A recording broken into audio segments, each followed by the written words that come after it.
हमारा हाथ थक जाएगा तो बैठ जाएंगे। ठीक है। उप मुख्यमंत्री केशव प्रसाद मौर्य कह रहे हैं कि 27 क्या 43 तक सपा समाजवादी पार्टी मुख्यमंत्री नहीं बन पाएगी। देखिए कौन क्या कह रहा है, कौन क्या कह रहा है, सवाल ये नहीं है। सवाल सबसे बड़ा ये है कि इस समय भारत में यार ये देखो सबसे बड़ा महा आयोजन अगर कोई हो रहा है तो महाकुंभ का आयोजन हो रहा है, और ये काबिलियत भारतीय जनता पार्टी की है। किसी भी महाआयोजन को और खासकर महाकुंभ को भैया या कोई भी कार्यक्रम होगा नीचे करो भैया, आईडी कोई रूप दे सकता है तो वो भारतीय जनता पार्टी है। भारतीय जनता पार्टी अरे भाई किसी भी महाआयोजन को पॉलिटिकल लाभ कैसे लेना है, चाहे वो कल्चरल कार्यक्रम हो, चाहे कोई और ट्रेडिशनल फंक्शंस हो, और ये जो धार्मिक कार्यक्रम हो रहा है जिसका पूरे देश में प्रचार किया गया, महाकुंभ, भारतीय जनता पार्टी ने ऐसा प्रचार किया है कि पहले कभी कुंभ नहीं होता था। जब से भारतीय जनता पार्टी आई है तभी से कुंभ हो रहा है। और जिस सरकार ने ये कहा हो कि हम 100 करोड़ लोगों का इंतजाम, 100 करोड़ श्रद्धालुओं का, 100 करोड़ साधु संत से लेकर के जो धर्म को समझना और जानना चाहते हैं उनके लिए हम इंतजाम और व्यवस्था करेंगे। लेकिन जो सबसे बड़ा जिस दिन स्नान होता है उसी दिन सरकार की पोल खुल गई। हर दिन हम सुनते हैं कि इतने लोगों ने स्नान किया, इतने लोगों ने डुबकी लगाई, और गिनती बढ़ती चली जा रही है। जो गिनती हम लोग समझ रहे हैं वो आज के बाद शायद 65 या 70 करोड़ लोग तक पहुंच गए होंगे। ये सरकार जानबूझ करके गिनती कम बता रही है, क्योंकि 60-70 करोड़ के इंतजाम की अगर कभी स्टडी होगी, मैनेजमेंट कैसे किया, उस आयोजन को कैसे किया, अगर उसकी स्टडी होगी तो इनकी पोल खुल जाएगी। और फिर ये जो डबल इंजन कहते थे कि हम डबल इंजन की सरकार हैं, दिल्ली के हादसे के बाद, दिल्ली की घटना के बाद ये डबल इंजन नहीं डबल ब्लंडर की सरकार बन गई है। सोचो कितने लोगों की जान गई। और सुनने में ये भी आया कि जो पत्रकार साथी अस्पताल में जाना चाहते थे उन्हें फौज से रोक दिया गया, कोई पत्रकार अंदर नहीं जा सकता है। यही याद कीजिए आप, जब पहले दिन भगदड़ हुई थी उस दिन भी पत्रकार साथियों को किसी को नहीं जाने दिया अंदर, जानकारी नहीं लेने दी।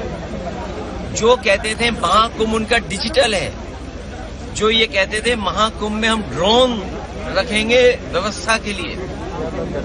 बताइए, जिन्हें गिनती 50 करोड़ 60 करोड़ की गिनती आती है वो ये डिजिट, ये आंकड़े नहीं बता पा रहे हैं कि कितने लोगों की जान गई है। वो सूची भी अभी तक नहीं आई है कि वो नाम क्या थे, किस जगह के रहने वाले थे। खोया पाया केंद्र भी खो गया है। बड़ी संख्या में लोग अपने परिवार के सदस्यों को ढूंढ रहे हैं। इसलिए भारतीय जनता पार्टी को कभी ऐसे स्तरों पर राजनीतिक रूप से काम नहीं करना चाहिए। उन्हें एक जिम्मेदारी के साथ एक परिवार के सदस्य की तरह काम करना चाहिए, क्योंकि किसी के पिता खोए हैं, किसी का बेटा खोया है, किसी के परिवार के और सदस्य उन्होंने खोए हैं।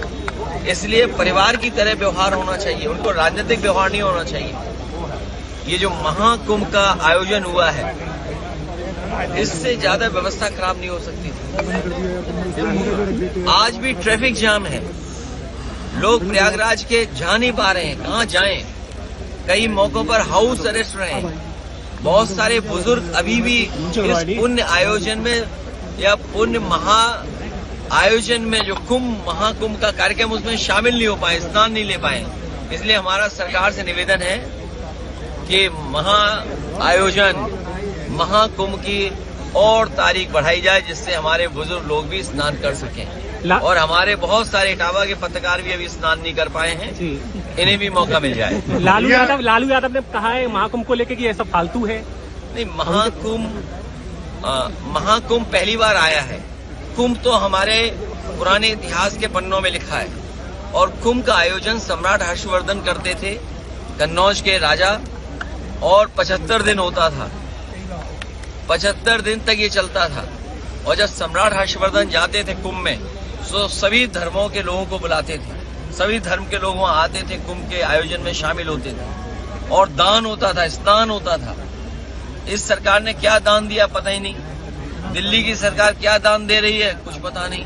हम तो मांग करेंगे कि अकबर का किला जो बिल्कुल संगम नोज पर है, वहां पर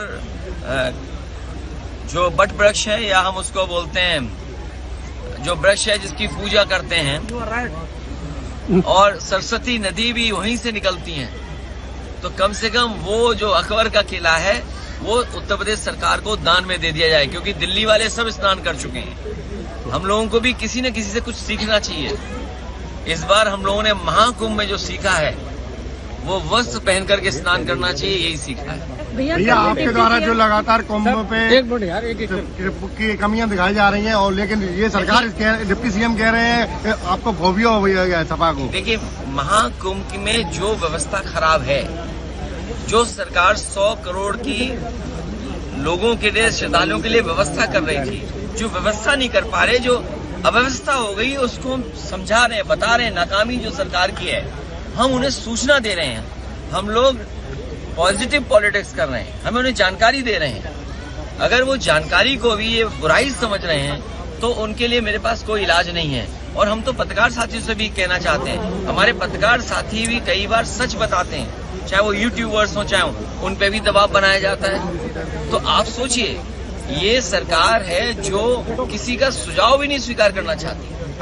सर, अमेरिका में प्रधानमंत्री जी गए कि 2047 तक मुलायम सिंह जी की विरासत का कोई व्यक्ति मुख्यमंत्री नहीं बन सकता। ये अहम बोल रहा है क्या बीजेपी? ऐसा है, मैंने लोकसभा में प्रधानमंत्री जी को भी सुना था।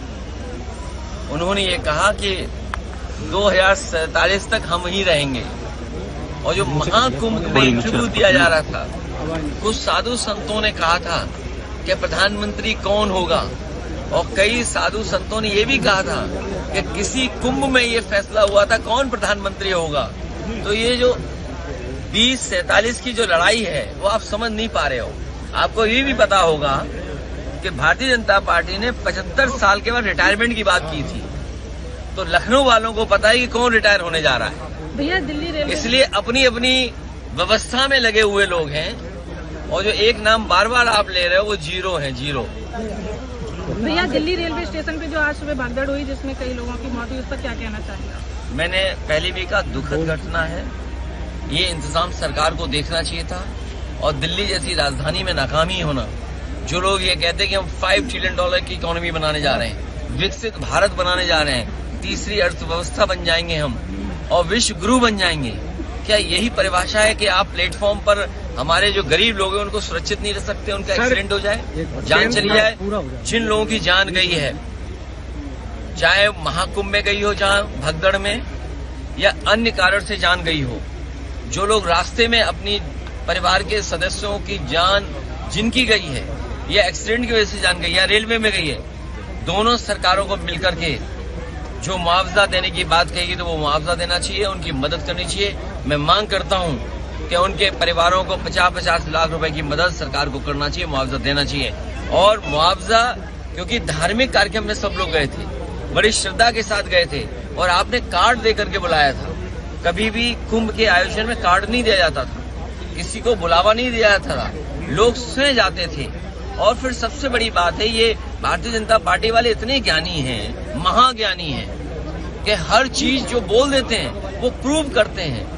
144 साल का जो गिनती है वो हमें नहीं समझ में आ रही है। और हमें ही नहीं, बहुत सारे साथी ऐसे हैं जो एस्ट्रोनॉमी को जानते हैं, एस्ट्रोनॉट्स हैं या साइंटिस्ट हैं, वो शायद 144 का सच ठीक बता सकते हैं। केंद्र सरकार ने सर बजट पेश किया है, किसान गरीब मजदूर के लिए कुछ नहीं, केवल कर्जा किसान के हिस्से में आ रहा है। सर क्या कहोगे? कर्जा नहीं आ रहा है, किसान का कर्जा बढ़ा दिया है। 5 लाख किसान पहले कम कर्जा लेता था, अब ज्यादा कर्जा ले ले। पहले कम फांसी लगाता था, अब ज्यादा फांसी लगा ले। पीडीए को किस तरीके से चला रहे हैं? पीडीए एक सामाजिक आंदोलन है। पीडीए समाज के तमाम वो लोग जो बहुत पीछे रह गए, राजनीति में भी और समाज के तमाम पायदानों पे उनको सम्मान देने के लिए पीडीए का आंदोलन आगे बढ़ा रहा है। एक सबसे बड़ी बात कांग्रेस के है, प्रदेश अध्यक्ष इटावा आए थे, उन्होंने कहा, हम लोगों ने जब पूछा गठबंधन को लेकर आपने अलग किया दिल्ली में, तो वो कह रहे थे हमारी वोट प्रतिशत बढ़ा है दिल्ली में, हम अकेले लड़ेंगे, हम आगे तैयारी। देखिए, कौन अकेले लड़ेगा, कौन साथ लड़ेगा, इंडिया गठबंधन रहेगा नंबर 1। और कांग्रेस पार्टी के लिए तो बहुत ही इमोशनल जगह यहाँ है। किसी जमाने में आपको पता होगा एओ ह्यूम ने ही कांग्रेस की स्थापना की थी। वो कांग्रेस जिसने आजादी की लड़ी थी। 1857 एओ ह्यूम कैसे भाग के गए वो कहानी में नहीं जाना चाहता हूँ।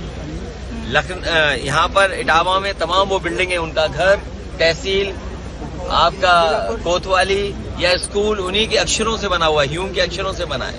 तो ये इतिहास बहुत पुराना है। इंडिया गठबंधन रहेगा। हार जीत तो होती रहती है, लेकिन हार से सीखना चाहिए। इसलिए जो इंडिया गठबंधन का रुतबा बना था, हवा बनी थी, हरियाणा, महाराष्ट्र और दिल्ली के बाद थोड़ा बहुत रफ्तार कम हुई है, लेकिन उत्तर प्रदेश का जब चुनाव होगा तब तक आते आते रफ्तार इंडिया गठबंधन की बहुत बढ़ जाएगी। 27 में इंडिया गठबंधन के साथ ही चुनाव लड़ेंगे। समाजवादी पार्टी और इंडिया गठबंधन को साथ लेकर चलेगी। डिप्टी सीएम का यह भी कहना है कि अखिलेश जी का थोड़ा स्वास्थ्य गड़बड़ है, उनको पहले अपना इलाज कराएं। देखिए, हम लोगों ने बड़े बड़े अस्पताल बनाए हैं। सैफई का जो अस्पताल है वो यूनिवर्सिटी बन गई है, और मेरे सुनने में आया कि डॉक्टर्स बहुत अच्छे हैं। कुछ लोगों का इलाज अगर लखनऊ में ना हो पा रहा हो, उनका इटावा में बहुत अच्छा कर सकते हैं। और इटावा में भी अगर वो भी सैफई में, अगर सैफई में भी ना हो तो हमारे ये इटावा वाले खड़े वो इलाज कराना जानते हैं। युवाओं के लिए क्या कहना चाहेंगे आप? हम चाहेंगे कि समाजवादियों की मदद करें, पीडीए से